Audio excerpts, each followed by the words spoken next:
Good morning, students. In today's class, we shall discuss the next part of our novella, that is Jonathan Livingston Seagull. ತುಂಬ ಎತ್ತರಕ್ಕೆ fly ಮಾಡೋಕ್ಕೆ try ಮಾಡ್ತಾರೆ, but he is unable to do. ಏನಕ್ಕೆ ಅಂತ question ಮಾಡಿಕೊಂಡು ಫೆದರ್ಸ್ನ fold ಮಾಡಿ short ಫೆದರ್ಸಿಂದ ಫ್ಲೈ ಮಾಡೋದು, ಈ ರೀತಿ he use to start doing. ನಾವು The wind was a monster roar at his head, 70 miles per hour, 90, 120 and faster still.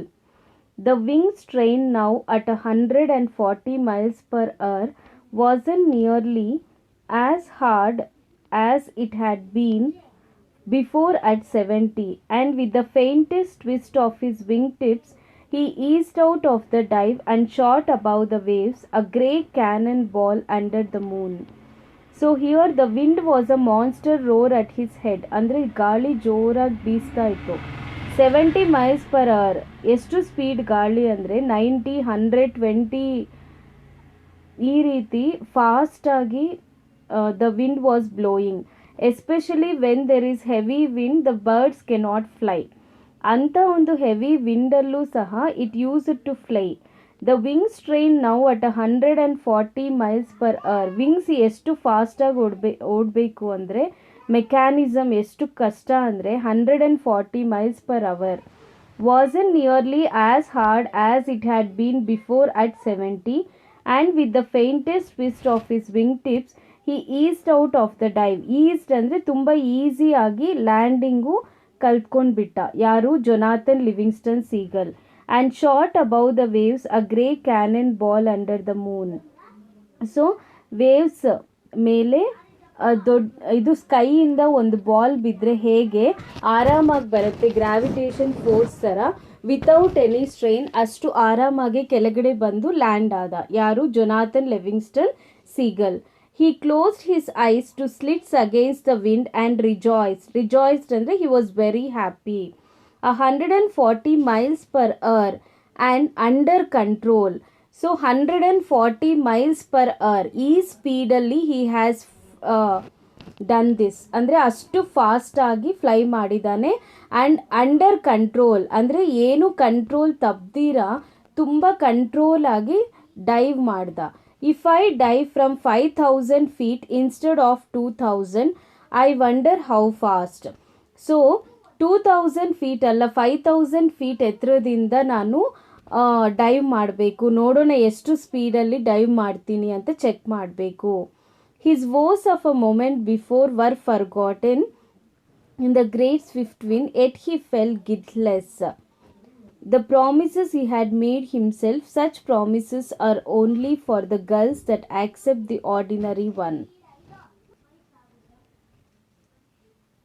Such promises are only for the girls that accept the ordinary.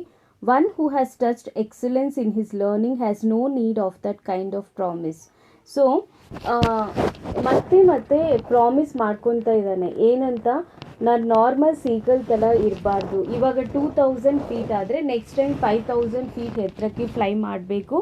ಅಷ್ಟು ಎತ್ತರಕ್ಕೆ fly ಮಾಡಿದಾಗ ನಾನು ಎಷ್ಟು miles ಸ್ಪೀಡಲ್ಲಿ I will dive ಅನ್ನೋದೆಲ್ಲ ನಾನು check ಮಾಡ್ಕೋಬೇಕು. ಅಂದರೆ ಎಷ್ಟೇ ಸಾಧನೆ ಮಾಡಿದ್ರೇನು he is not satisfied with his achievements. He want to do still more. ಅಂದರೆ ಇದು ಸಾಕಾಗಲ್ಲ, ನಾನು ಇನ್ನಷ್ಟು ಮಾಡಬೇಕು.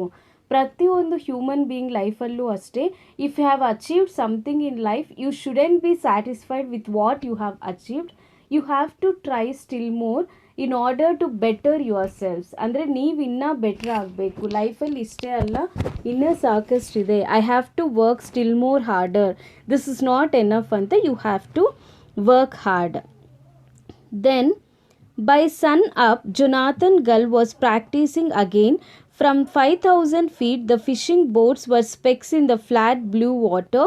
Breakfast flock was a faint cloud of dust motes circling.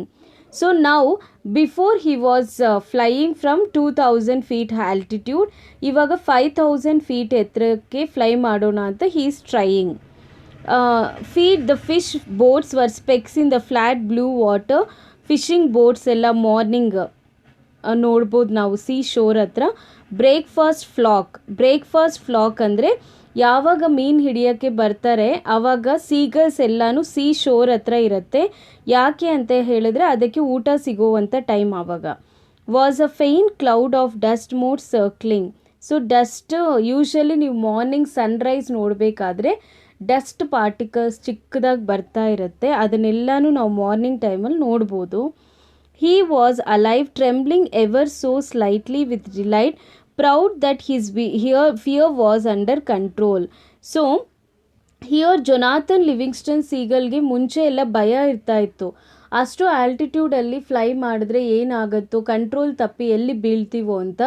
But first time 2000 feet ಎತ್ತರದಿಂದ ಫ್ಲೈ ಮಾಡಿ ಕಂಟ್ರೋಲ್ ಆಗಿ ಅವರು ಲ್ಯಾಂಡ್ ಆಗೋ ಅಷ್ಟೊತ್ತಿಗೆ he was very much confident on himself and now he wants to try still more harder. He is very happy to try. And he is proud of himself. He has no more fears because he believes in himself that everything will be under his control. He has learned the technique of flight now. Then without ceremony he hugged in his four wings, extended his short angled wingtips and plunged directly towards the sea. By the time he passed 4,000 feet he had reached terminal velocity. The wind was a solid beating wall of sound against which he could move no faster. He was flying straight down. So here now ಏನು wings ಅವ್ರಿಗೆ ತುಂಬ ಭಾರವಾಗಿ ತುಂಬ long ಆಗಿರುತ್ತೆ, ಅದನ್ನು fold ಮಾಡಿಕೊಂಡು short ವಿಂಗ್ಸನ್ನು open ಮಾಡಿ ನಾವು he had started to fly to a higher altitude. So ಎಷ್ಟು ಎತ್ತರಕ್ಕೆ ಅಂತ ಹೇಳಿದ್ರೆ see here he was flying now straight down at 214 miles per hour. 214 miles per hour ಅಷ್ಟು ಸ್ಪೀಡಲ್ಲಿ he is flying. He swallowed knowing that if his wings unfolded at that speed he would be blown into a million tiny shreds of seagull.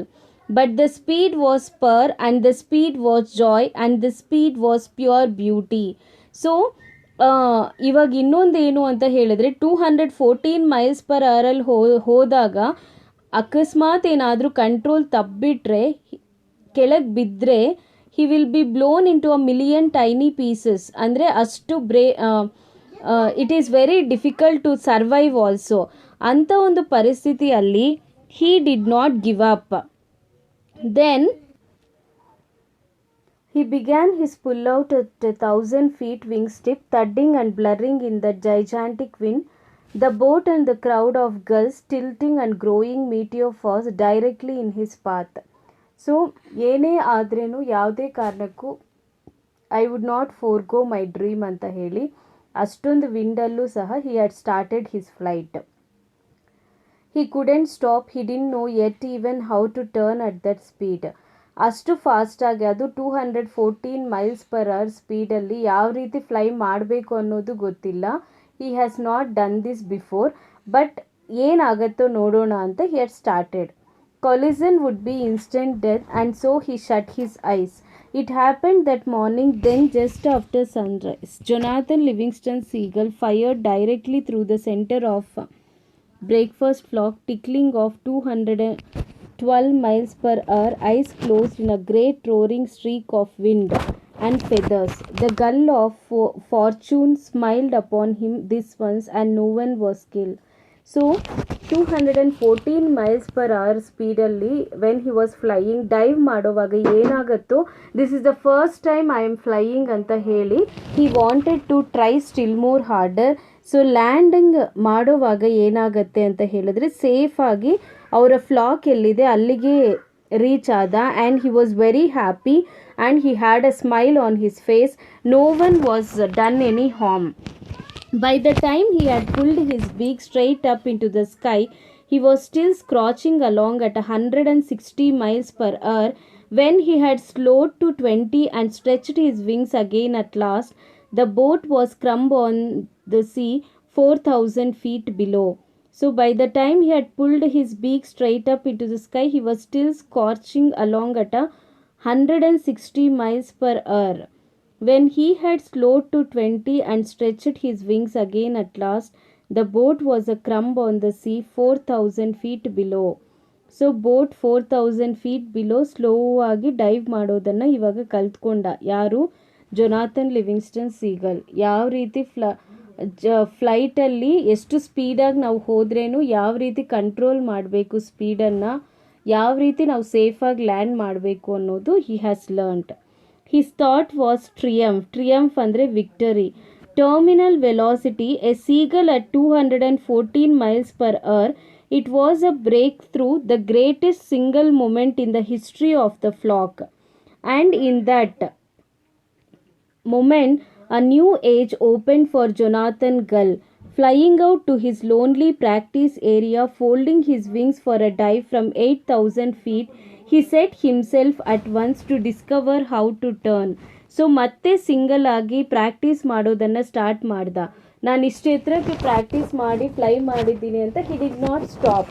Daily he use to practice. ಅಂದರೆ if you practice then only you can become perfect. ಪ್ರತಿಯೊಂದು human being ಅಷ್ಟೇ, ನಾನು ಸಾಧನೆ ಮಾಡಿದ್ದೀನಿ ನನಗೆಲ್ಲ ಬರುತ್ತೆ ಅಂತ ಇದ್ದರೆ you can not achieve anything in life. You have to practice daily. Practice only will make man perfect. A single wingtip feather he found moved a fraction of an inch gives a smooth sweeping curve at a tremendous speed. So single wing tip feather, wing ಟಿಪ್ಪಲ್ಲಿರುತ್ತಲ್ವ feather, ಅದನ್ನು control ಮಾಡಿಕೊಂಡು land ಮಾಡಿದ್ರೆ ತುಂಬ ಸೇಫಾಗಿ reach ಆಗೋದು. ಇದೆಲ್ಲನೂ technique he has learned. Before he learned this, however, he found that moving more than one feather at that speed will spin you like a riffle ball, and Jonathan had flown the first aerobatics of any seagull on earth. Aerobatics ಅನ್ನು ಮಾಡೋದನ್ನು ಕಲ್ತ್ಕೊಂಡು ಬಿಟ್ಟ. ಯಾವ್ಯಾವ feather ಹೆಂಗೆ use ಮಾಡಬೇಕು, ಯಾವ ಫೆದರನ್ನು move ಮಾಡಿದ್ರೆ ಏನಾಗುತ್ತೆ, ಇದೆಲ್ಲ techniques he was practising daily. He spared no time that day for talk with other birds but flew on past sunset. So ಬೇರೆ ಫ್ಲಾಕ್ ಜೊತೆ ಗುಂಪಲ್ಲಿರೋದು, ಅವ್ರ ಜೊತೆ ಮಾತಾಡೋದು, ಬರೀ ತಿನ್ನೋದು ಈ ಕೆಲಸ ಮಾಡ್ತಿರ್ಲಿಲ್ಲ. ದಿನ ಪೂರ್ತಿ ಸಂಜೆ ಆಗೋ ತನಕ he was practicing how to fly faster and how to fly so fast in the altitude. He discovered the loop, the inverted spin, gull bunt and pin wheel. ಇದೆಲ್ಲನೂ ನಾನು ನಿಮಗೆ ನೆಕ್ಸ್ಟ್ ಕ್ಲಾಸಲ್ಲಿ ಹೇಳ್ತೀನಿ. Point roll, inverted spin, gull bunt, pin wheel ಅಂದರೆ ಏನು ಅಂತ detail ಆಗಿ describe ಮಾಡ್ತೀನಿ. When Jonathan seagull joined the flock on the beach it was full night. He was dizzy and terribly tired. Dizzy ಅಂದರೆ ತುಂಬ tired, ಸುಸ್ತಾಗ್ತಾ ಇದೆ. Yet in delight he flew a loop to landing with a snap roll just before touch down. When they hear of it, he thought of the breakthrough. They will be wild with joy. How much more there is now to living. Instead of a drab slogging forth and back to the fishing boats, there is a reason to life. We can lift ourselves out of ignorance. We can find ourselves as creatures of excellence and intelligence and skill. We can be free. We can learn to fly. Jonathan Livingston seagull ಮೈಂಡಲ್ಲಿ ಇವಾಗ ಏನು ಓಡಾಡ್ತಿದೆ ಅಂತ ಹೇಳಿದ್ರೆ, ನಾನು ಬರೀ ಒಂದು seagull ಥರ ಇದ್ದು ಫಿಶನ್ನು ತಿನ್ಕೊಂಡು ನನ್ನ ಜೀವನ ಕಲಿಯೋದೇ ನನ್ನ ಲೈಫ್ ಅಲ್ಲ, ನನಗೆ ಇನ್ನೂ ಸಾಧನೆ ಮಾಡೋದು ಜಾಸ್ತಿನೇ ಇದೆ. We can lift ourselves from ignorance. ಅಂದರೆ ಬಾವಿಯಲ್ಲಿರೋ ಫ್ರಾಗ್ಸ್ ಥರ ಇರೋದಲ್ಲ, I frog in a well, ನನ್ನ ಲೈಫ್ ಇಷ್ಟೇ, ನಾನಿಷ್ಟೇ, ಈ ರೀತಿ ಇರೋದು. ಅದನ್ನು ಬಿಟ್ಬಿಟ್ಟು ಇಗ್ನರೆನ್ಸ್ ಹೊರಗೆ ಬರಬೇಕಾಗತ್ತೆ. ನಮ್ಮ ಎಕ್ಸಲೆನ್ಸ್ ಏನಿದೆ ಒಳಗಡೆ ಇರೋದು, ನಮ್ಮ ಇಂಟೆಲಿಜೆನ್ಸ್ ಆಗ್ಬೋದು, ನಮ್ಮ ಸ್ಕಿಲ್ಸ್ ಆಗ್ಬೋದು, ಅದೆಲ್ಲ ಆಚೆ ತೆಗಿಬೇಕು. ಜೊನಾಥನ್ ಲಿವಿಂಗ್ಸ್ಟನ್ ಸೀಗಲ್ ಯಾವ ರೀತಿ ಆಚೆ ತೆಗೆದಿದ್ದಾನೆ ಆ ಥರ. ಆವಾಗ we can be free, we can learn to fly. ಆವಾಗ ಪ್ರತಿಯೊಬ್ಬರು ಹಾರ್ಬೋದು. ಇವಾಗ ಜೊನಾಥನ್ ಲಿವಿಂಗ್ಸ್ಟನ್ ಸೀಗಲ್ ಹೇಗೆ ಹಾರೋದನ್ನು ಕಲ್ತಿದ್ದಾನೆ, ಆ ರೀತಿ ಪ್ರತಿಯೊಂದು ಮನುಷ್ಯ ಏನೋ ಒಂದು ಸಾಧನೆ ಮಾಡಿ ಅವರ ಮನಸ್ಸಲ್ಲಿ ಏನಿದೆ ಆ ಡ್ರೀಮ್ಸನ್ನು if they fulfil they can fly out in flying colours. So ಅದನ್ನು ಗಮನದಲ್ಲಿ ಇಟ್ಕೊಂಡು ಪ್ರತಿಯೊಬ್ಬರು ಏನೋ ಒಂದು ಜೀವನದಲ್ಲಿ ಸಾಧನೆ ಮಾಡಬೇಕು ಗುರಿ ಇಟ್ಕೊಂಡು. You have to constantly practice only will make you perfect. Next ಕ್ಲಾಸಲ್ಲಿ we shall discuss remaining part of the lesson students. Thank you.